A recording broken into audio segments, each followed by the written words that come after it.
Wants to install the apps without the Apple ID or the password?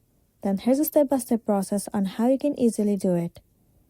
First thing first, you need to head over to the settings of a device. Once you're inside the settings, you need to scroll down and search for the option Screen Time, and then click on it.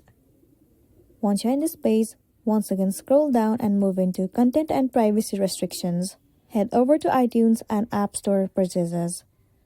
Make sure that the settings is set to Don't Require. After that, go back to the previous page.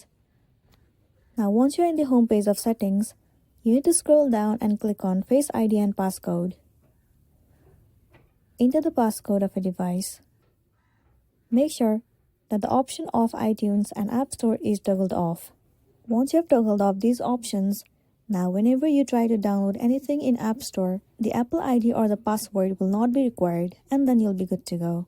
So that's the end of the video. If this video helped you out, give it a like and check out our next tutorial. Thank you.